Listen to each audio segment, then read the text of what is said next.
On the podcast this week, I talked to Michael Desouza. He was a purser on Emirates Airlines. The pandemic hit, so he had to change careers.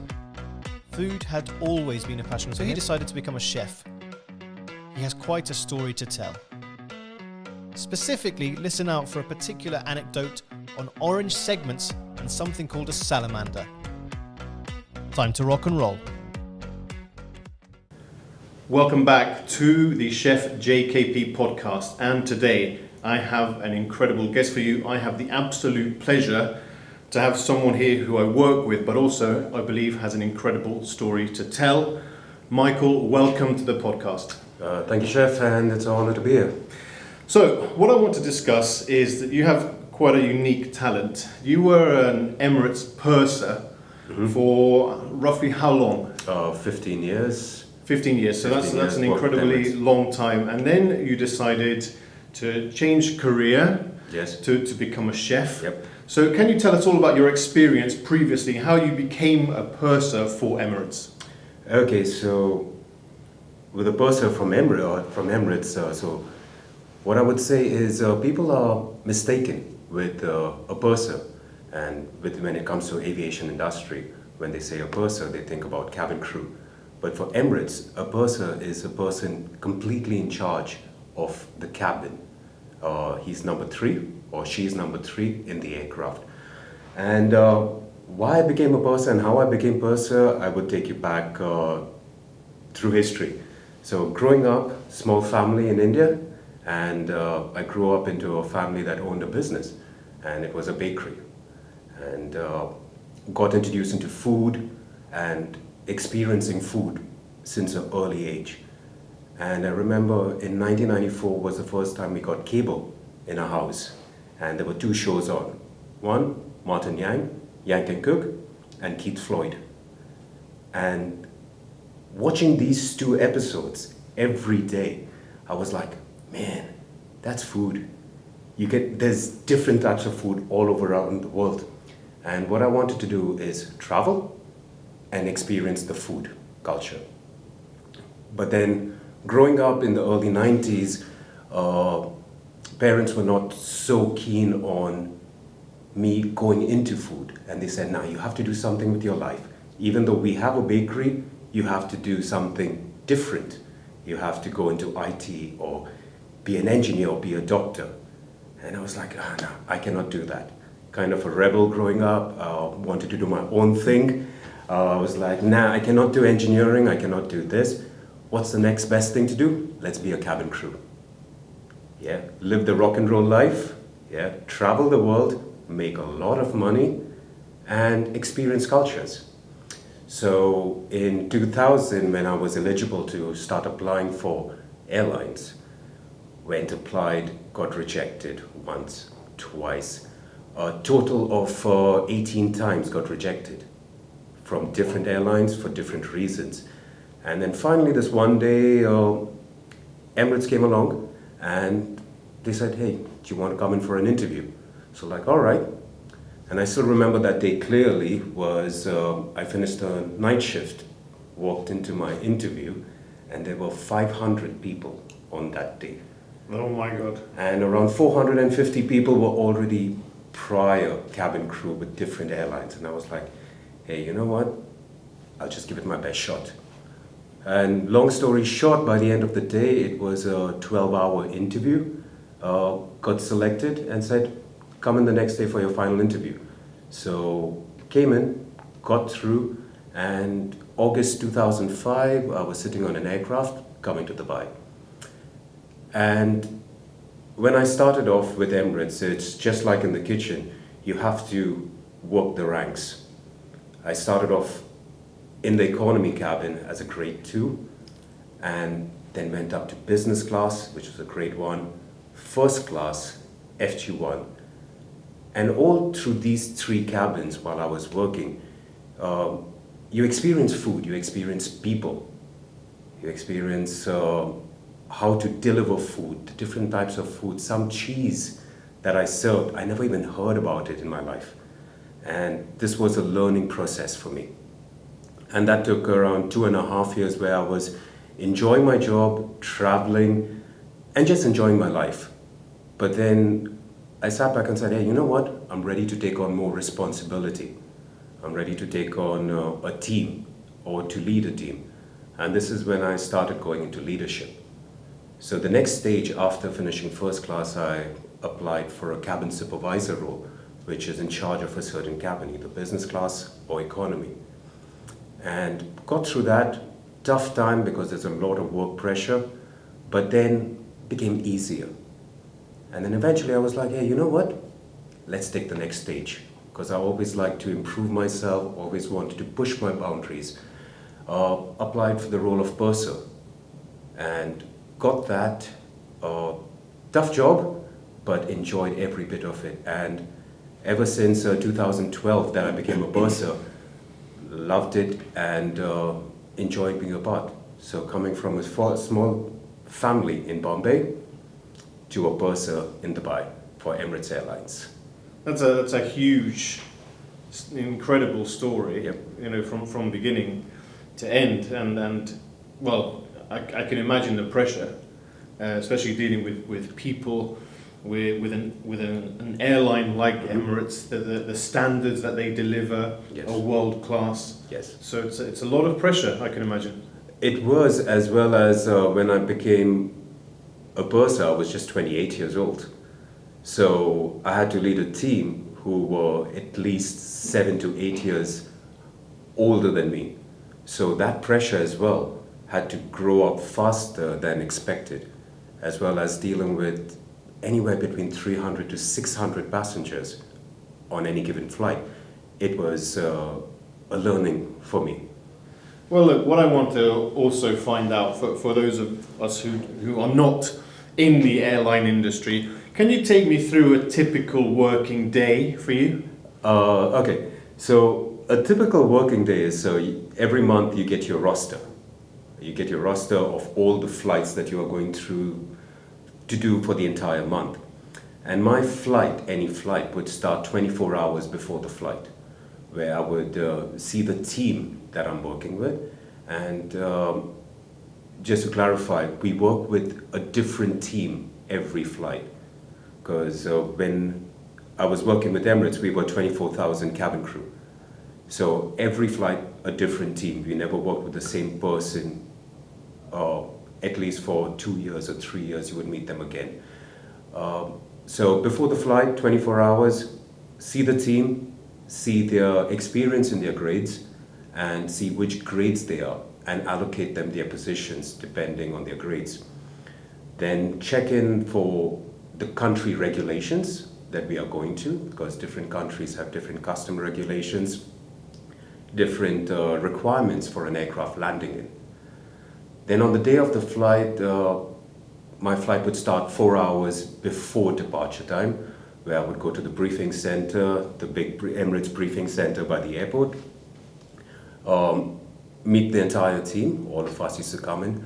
And once all the documents were checked, made sure they were legal to operate the flight, I had 12 minutes to give my expectations for the flight, as well as build a team. Okay, so that was one of the toughest roles as a purser, that we had only 12 minutes. Because in the airlines, everything is time. Everything is on-time performance. So in that 12 minutes, you either make or break your team. Then once we get onto the aircraft, that's when the magic happens. And especially for the purser, where you're checking for catering, you're checking if the aircraft, especially the cabin, is up to standards, whether everything is operational. The in-flight entertainment is operational. All the food is available on board. Any defects that have to be checked or improved on. And that is another 15 minutes. We have to do all of that in 15 minutes. Once that is done, a security check, where we had to search, along with the crew, every inch of the aircraft to make it safe. And this is when the rush starts. We give the boarding clearance, and then we board all the passengers on. And then we have 20 minutes to board all these passengers on, okay, while doing a service on ground. where we welcome all the passengers on board, give them their drinks, welcome them, introduce them to the seats, make them a bit comfortable on the flight. And along with that, I am monitoring all the passengers coming on board, whether there are any security concerns or any medical concerns, whether all the crew are doing their jobs as well. And then finally, once everyone is on board, ensure they're all seated, close the door, take off. And this is when we move from security and medical to our service point of view after takeoff, where we get into service, serving the food, showing them the elegant service that Emirates is known for, right? Presenting the food and selling the product as well. And for me as a bursar, I would be managing 3 cabins, along with being involved with the service in first class. So I would overlook the first class cabin, the business class cabin, and the economy cabin, as well as serving all the customers in first class, ensuring the customers are happy and all the crew are doing their work as per standard, right? And then before landing, make sure again everyone is safely secured in their seats, last one to sit, land into the destination, go to the hotel, and next day repeat all over again. So it's a lot of task. It's again, I'm completely surprised as to how much prep goes into a single flight, especially considering that you're responsible for 300 or 600 people. Yeah. That's a huge amount, of course, as you said, security, then going to service, all of that kind of stuff. 12 minutes into building a team that you've never met. Yep. I think that's a serious challenge for anybody. Yep. However, from all of your time there, as a senior manager, or the number 3, what would you say was your biggest learning curve from all of your experience during Emirates and being a purser there? The biggest learning curve came in 2013, where after becoming a purser, I decided to again challenge myself and improve myself. And I applied in for a safety instructor, where I would be training new crew, where I would be teaching them about all the safety aspects of this aircraft. So once I got that job role, we had to go through a 6 months training and development course, where we had to learn to deliver a lesson plan or how to teach the safety aspects to all the cabin crew. And during this 6 months, it changed my mindset. So this has been now 8 years since I was in Emirates. I was comfortable in my job role. I was sitting down there in my own little shell. Like, I can do everything. And my mentors and my instructors that helped me during this time introduced me to this thing called a comfort model, where I was in my own comfort zone, sitting down. Did not worry about anything else. But then they started pushing my boundaries into coming out of my comfort zone to learn more. And out of when I decided to come out of my comfort zone, I came into the fear zone, where I was scared about people's opinions, people's ideas and thoughts about me. And once I passed that zone, I started learning, okay? And this improved myself as a person, where I was in that learning zone and started improving, started taking in feedback. And this is my biggest learning curve, and later on I will tell you about how I use this to learn more in my life than just being comfortable with what I am. So in 2013, with the training and development, the 6 months, that's my biggest learning curve for me.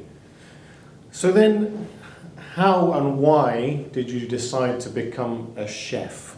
Why the change? You were so enrolled and engulfed into your role, huge amounts of experience. Yeah. What happened for you to go through this change? Because it's not an easy one. Oh no, it wasn't an easy one. So let's start. 2020. Yeah, amazing year. Yeah, starting off the year, the pandemic hit. Yeah. Beautiful year, and literally more than a year now, since March of 2020, we went into lockdown, right? And in August when Emirates just started opening up, and unfortunately, because of the situation, yeah, my contract was not renewed, and after 15 years of having everything and achieving everything, I was sitting down there on the 19th of August 2020 thinking, what should I do next? I've been doing this for so long and now I have nothing. Yeah. And then I had 4 months before my visa expired and I had to leave the country. So that's when I started scrambling to get things done, trying to apply for jobs in other customer service related jobs. Once again, a lot of my applications went through and rejection after rejection after rejection. It took an entire month where every day was a rejection. And I was already a personal trainer, a nutritionist, but again, that market was closed, so I couldn't do anything with that. And I had to take some time off, do some thinking. And then I was sitting down with my wife one of the nights, and I was like, hey, what should I do now? And she's like, listen, you always wanted to go into food. You always wanted to be a chef. You have 3 months now. Why don't you go and learn it? Yeah. Because all throughout my 15-year career, I always went to the culinary schools in the UAE, and because of my flying schedule, I couldn't enroll myself into a proper class where I could go there every day. So now I was like, hey, you know what? Let's do it. Yeah, I'm here, let's get into food. Because like a great man once said, people are going to eat. Yeah? And if you are a chef, you are going to cook for the people who eat, and you will never be out of a job. So I was like, all right, let's get that done. So I went and enrolled myself into SCAFA, and 1 month in, I did get a job offer in sales. And I was like, hey, you know what? Let's go back there. Let's stop the school and go into sales, because this is going to be a better involvement for my family, get more income coming in. It took me 3 days in the sales office to realize that's not the job for me. I miss the kitchen, I miss the food. And then within 3 days of being in that sales office, I quit and went back. And this is going back to the model that I told you about, is when I took that sales job, I was going back into my comfort zone. I wanted to be low risk, yeah, less productivity, get my income, go back home. And then something clicked in my head and I was like, listen, I might as well face the fear, face my learning, go forward and earn big later on. So when I quit that, I went back to culinary school, finished it, or not even finished it, in the midway, on November 20th, I got a call from one of my batchmates from SCAFA, Cyrus, who picks up the phone and says, hey, Chef JKP is searching for some interns, are you interested? And I was like, yes, why not, please. And he forwarded my CV to you, and I would say the rest is history, but the rest is my current life right now. Okay, so, excuse me, so the reason, so you already had an affiliation and a history with food, Yep. First of all with your family. Yes. Anyway, they had this bakery, you travelled all over the world, Yes. You knew about certain foods and all that kind of stuff, but now you were going to delve hands-on. Yes. into being a chef. Now, what I thought was very interesting about you is the fact that you were doing your internship from, I think it was 9 in the morning.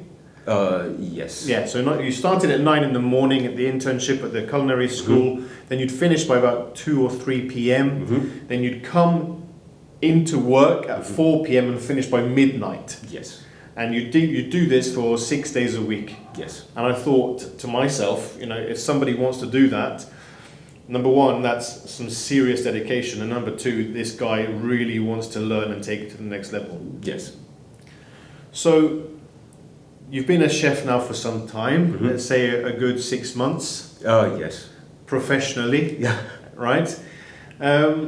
However, with all of your experience, knowledge within life and being nutritionist, personal trainer, what are your future plans with this new career path? Because it can take you wherever you want to go. My future plans are, firstly, because I'm learning a lot in this industry on how this industry works.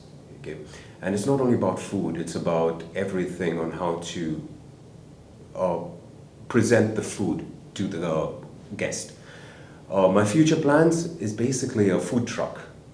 Nice simple food truck, sandwiches. No fuss, good tasting sandwiches. And hopefully I can get this up and running. When, I'm not sure about the date. But yeah, sandwiches inspired by my travels, by the taste that I've experienced on my travels as well. And just good, wholesome sandwiches. That's an amazing concept. Yes. I know, actually it's super cool because you must have so many stories with so many different sandwiches, so I think it would be really fantastic to taste all of these different experiences from yourself. Oh man, it is like food memory brings back a lot. So coming in and anybody tasting or sampling it, if you can close your eyes and transport yourself to that destination or that place at that happy moment in your life, I would be happy to bring that to them. Well, it's good you say that because we're all about food memories on the podcast. So 2 questions for you, very, very important. Number 1, please delve back into your brain, childhood, wherever it may be, and tell me your favorite ever food memory. Question number 1. Question number 2, what has been your meal of a lifetime and why? Okay. Now the food memory, the best food memory, and I was thinking about this right now, I cannot actually give you one. I can give you a lot of them because I've been blessed to travel around the world, to taste everything. Yeah. And I'll give you a sequence of events. My first one was growing up, going into the bakery, getting out hot buns right out of the oven, some salted butter on it, sitting down with a cup of chai. Best one ever. It will still bring back memories. The next one is amok curry in Cambodia, in the shadows of Angkor Wat. Yeah. Green curry in Thailand with the tuk-tuk drivers, yeah, sitting down in the sheds. Oyster omelette in Taipei, in Xingling Night Market, bustling, rainy, and a warm oyster omelette. What else? Having bulgogi in Korea. Yeah, the smells, the taste, the textures, the kimchi cabbage, lovely. As well as a side of tteokbokki in Korea as well. Waking up in Paris on Champs-Élysées looking at Arc de Triomphe and having an amazing display of pastries and some coffee over there, or a lovely espresso, just an espresso, good coffee in Italy, or full English breakfast in Manchester. So all these memories are the best. One of my recent best meals, on your second question, was visiting Gordon Ramsay's Bread Street Kitchen okay, trying the beef Wellington for the very first time after watching millions and millions of episodes of Hell's Kitchen, and the amount of beef Wellingtons that were thrown in the garbage, I had to go like, I need to try this beef Wellington. I want to know what it is. And yes, that's one of my best meals that I've had so far. Wow. I'm telling you, I've made this beef Wellington personally. Yeah, did you? Oh my goodness. It is a technical feat. They make it look very easy, but I'm telling you, it's technical, honestly.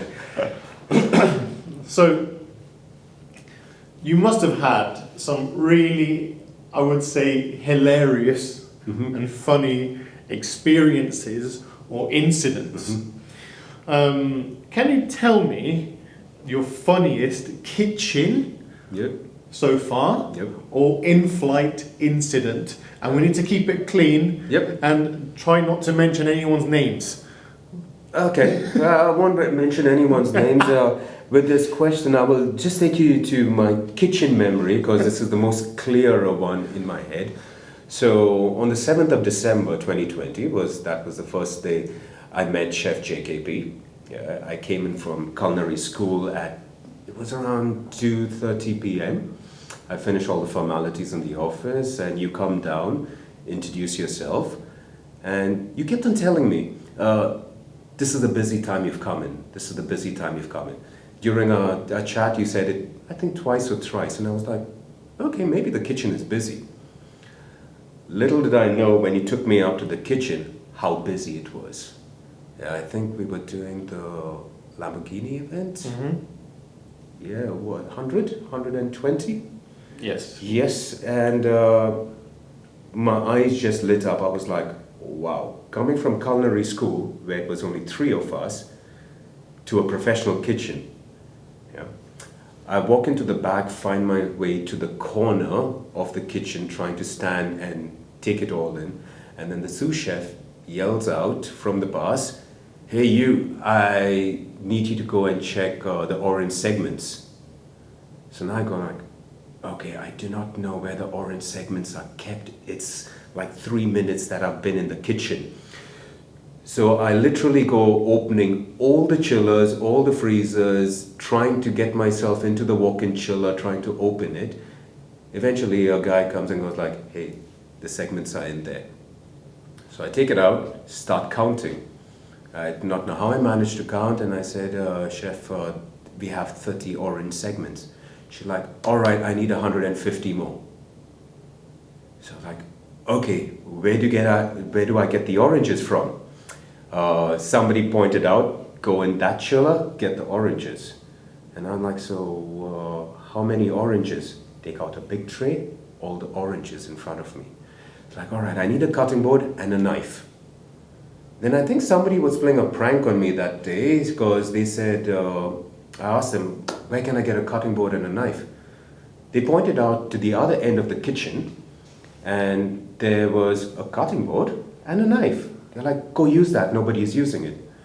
So I picked up that, came to the other side on my comfort zone of the kitchen, kept it down, started segmenting the oranges, and then all of a sudden I hear this yelling from the other side of the kitchen, who took my cutting board?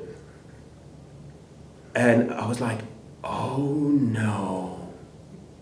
Turned out it was one of the CDP's cutting board who had prepped everything over there. And we turned out friends after that. We still laugh about that joke, but I was scared, right? Anyways, finished making those oranges, trembling, got cuts all over my fingers. And then Chef JKP calls me, you come to the bus and help me plating. Now I was already trembling after peeling those oranges, and you tell me to, what was it? Was it the beef? To get the pan of beef from the hot plate. And in all that rush, I did not realize that pan would be hot. I caught the pan, felt the heat on my hand, but now I got to show I'm tough. So picked up the pan, burning my hand, aka helping Chef JKP to plate up. And then he says, put it under the salamander. Now in my head, I know there is a salamander. I know what it looks like. First time in a professional kitchen, how does it operate? Yeah. And in that rush, touched the salamander, burnt my right hand this time with a hot pan in my left hand, keep it back in the salamander. And the next 45 minutes of the service was just the same, on the rush, the emotions, and me going, yes, chef, every time. But that was my funniest and the best learning moment of the kitchen so far. Wow. So, a lot of learning. Yes. Because I think that the remarkable thing about you, Michael, is the fact that you've been in this incredible aviation industry, and then, you know, it's a huge challenge for anyone to go from an industry that they've been in for nearly 20 years to then go into an environment like a professional kitchen, where you underestimate the physicality of it, how much you have to think, how much you have to be a team player, you have to do a million things at the same time, you have to try not to cut yourself or others around you, remember a million things, but also you have the drive and the determination to succeed. Yes. So for me, the other one I want to ask you is, from all of your time traveling and your experiences, who would you say are your top three culinary giants that you really look up to and respect, and why? My top three culinary giants, and this is, you can look at it and say about so many chefs in the world. Okay. But for me, the three of them, one of them, Keith Floyd, the first superstar chef I ever knew about. Legend. And the first episode that I watched of him was him in Cape Town, in an ostrich farm, trying to cook ostrich egg omelets with a bottle of wine. And I was like, man, I want to be like that. Yeah. So for me, I look up to him. The next one, Anthony Bourdain. Another legend. Because of his travel, on how he understood culture, on human beings, on how food should be according to him. No nonsense, no fuss, just good food and good taste. Yeah. And the third one, Gordon Ramsay, for his just genius on how he built his empire. And just a couple of days ago, I was watching a documentary on Gordon Ramsay, and which got a better insight from when he was a youngster, on how he got into culinary and how he went on to be where he is. Right? And so these three are three chefs that I idolize, and then there's a close fourth, I would say, is you. Because on how you lead the kitchen, on how you have trained your team as well. Okay? And as a chef and one of the best chefs in the UAE, I look up to you as well as a mentor and idolize on what you do. Well, thank you very much. You're welcome. Really, I'm very, very flattered. But look, these guys, Floyd, Anthony Bourdain, and Gordon, they're really incredible guys. Yes. Really incredible guys, and they've all grown to be legends of the industry. Yes. You know, and also Gordon's story is not an easy one. Mm-hmm. He also went through the mill himself to really get to the very, very top. And, you know, everything, for me as a chef, is about the team. Everything is about the team. Just exactly what you said at the beginning. Mm-hmm. You have 12 minutes to make or break your team. Yes. I have a little bit longer than that, fortunately. But I think, yes, everything is about building a very serious team who are in it with you. Yes. You know, it's not about sort of learning to boss people Mm-hmm. around and things like this. You know, it's about sharing the the vision with the entire team and getting them all involved and them taking ownership. I think this is one of the things that a lot of chefs miss. Yes. A lot of senior chefs miss out on, Yep. and it's a shame. But I think that's the way forward now, really. Yes. You know. So moving forward, once again, now you've had this 6 months of I would say an even more hardcore internship. Yes. You know, what would be, in your opinion, what would be your biggest piece of advice to anyone who is looking to follow in your footsteps, perhaps change a career after 16 or 20 years? What would be your words to them? My advice to them is just follow your dreams, follow your passion. Okay? Maybe you would have to take advice from people or a group of people who are younger than you with all your experience. Take it. Yeah? You may have all the experience ever, but if you are getting into a new industry, there is somebody else more experienced to you. And like I said earlier, don't be scared of coming out of your comfort zone. Yeah? Don't be scared of exploring the unknown. If you have passion, you have drive, go for it. Yeah? Don't be afraid of failing. Yeah? Because every success story has a million failures before that. Yeah? Because people only look at the success, they don't see the path to success.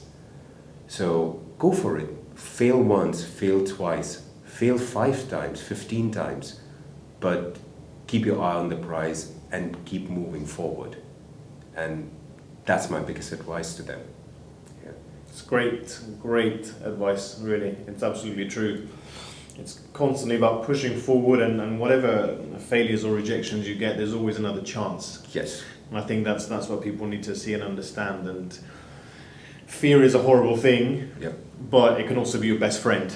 It is. And I think you need to use that fear of not knowing or moving into something forward that your passion, that you love. I think you are 100% right. 100% right. Thank you. It's all about pushing yourself forward every single day and stepping out of that comfort zone. That's what I always say to the chefs. I will push you hard because I want you to be amazing, not an average person or an average chef. Totally agree. Why would you spend so much personal time at work when you're just going to be average? Why not become incredible? Yes. That's the thing, right? Yes, it is. So, Michael, moving forward, if people want to see what you're doing or want to get hold of you for any advice, how can they do that?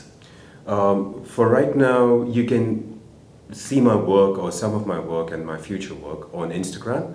It's at Chef Michael Agnello. That is CHEF MICHAELAGNELO.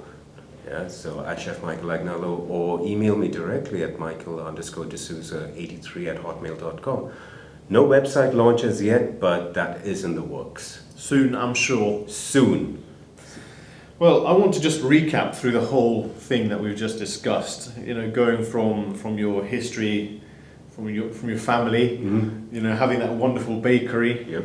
to then wanting to travel and push yourself, to then starting at the very bottom with Emirates. After 500 people interviewed, I mean, that must have been incredible to see. Yep. 12-hour interview. I've never had one, not a 12-hour interview, so I think that's also quite full on. To then working yourself through the ranks of Emirates in such a short space of time, and then becoming the number 3 of an airplane at the age of 28. That's quite a feat in itself. A day in the life of what you would normally do, and again, I think people underestimate what the airline industry does on a day-to-day basis. The amount of prep that it takes to actually just have a flight is quite incredible. Then basically changing your career because of the beautiful 2020, which you all understand. Your future career path, which I think is also fantastic. I'm really looking forward to the food truck, honestly. food memories and meal of a lifetime again, fantastic. Funniest kitchen story, yeah, don't touch anyone's chopping board and learn what orange segments are, and a salamander. And a salamander. A salamander is not an animal in a kitchen, just so everybody is aware. Then culinary giants, you know, all fantastic legends, except for myself. I will take myself out of it. Thank you very much. The advice, and I think it's wise words, the advice really. And overall where people can find you. So Michael, once again, I would really like to say on behalf of the Chef JKP podcast, thank you so much for coming on and telling us your incredible story, and I'm sure a lot of people will really be inspired by it. So thank you very much for coming on. Thank you for having me here, Chef.